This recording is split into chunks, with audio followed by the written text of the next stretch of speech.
As Bhaswati Mukherjee is also with us on the program. Ambassador Mukherjee, you heard Spencer over there. This is obviously, you know, a game of perception as well. The Americans, as you have just noticed, don't see Pakistan the way India sees it. You know, they perhaps think that just Osama bin Laden being found over there is not enough proof to nail Pakistan and its connection and its support to terrorism. But we are pretty close to Pakistan. You know, we share a border with Pakistan, thousands of kilometers.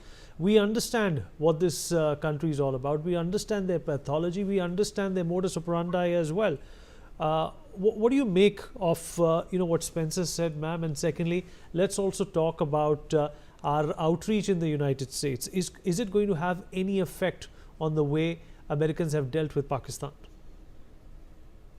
Well, I couldn't see my co-panelist, but I heard him carefully. It would appear that he is not an admirer of the American President Donald Trump, but he is also not aware that there is no UN recognized definition of terrorism. So when he said twice that there is a widely accepted definition of terrorism, in all the decades of the United Nations, it has not been possible to find an accepted definition of terrorism because of the problem of who is a terrorist and who is a freedom fighter.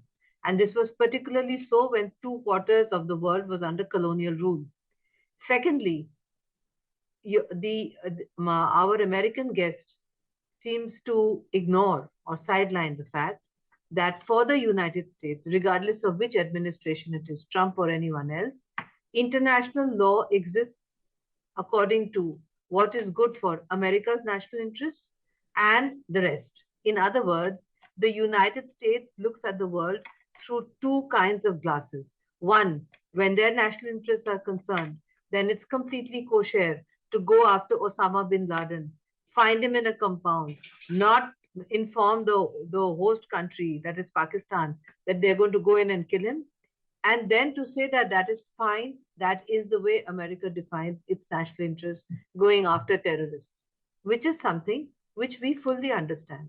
But if India, after an attack in Pahalgam, which our American guests seem to be somewhat reluctant to define as a terrorist attack, but we had 26 civilians who were first asked to strip to check their religion and then killed or executed in cold blood in front of their nearest and dearest.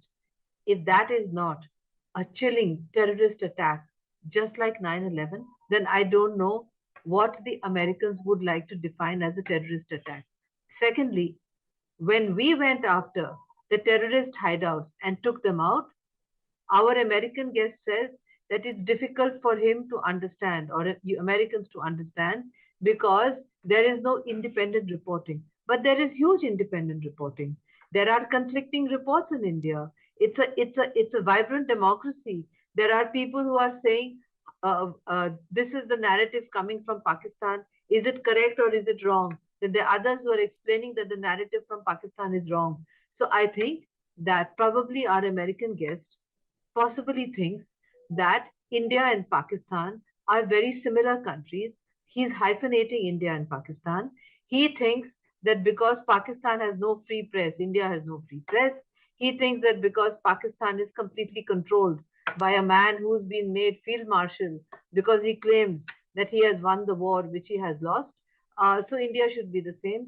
So I'm very sorry, Vineet, but if our American guest represents standard American public opinion, cutting across America's political divide, Democrats and Republicans, then it doesn't speak well either for the India-US strategic partnership, or nor does it speak well for our desire to be in a world order led by United States.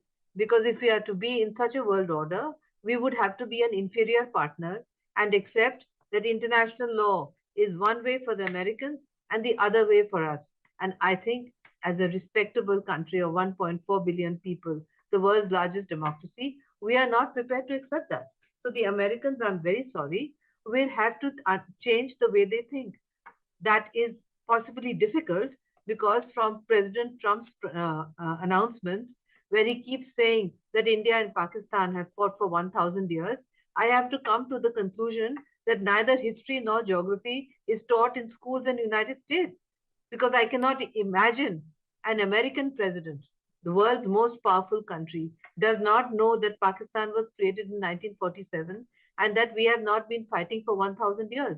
So if that's an indication of the worldview of Americans, I'm sorry, Vineet, then we have to have a lot of serious thinking to do on what kind of countries we should depend upon to be our reliable strategic partners. Vineet.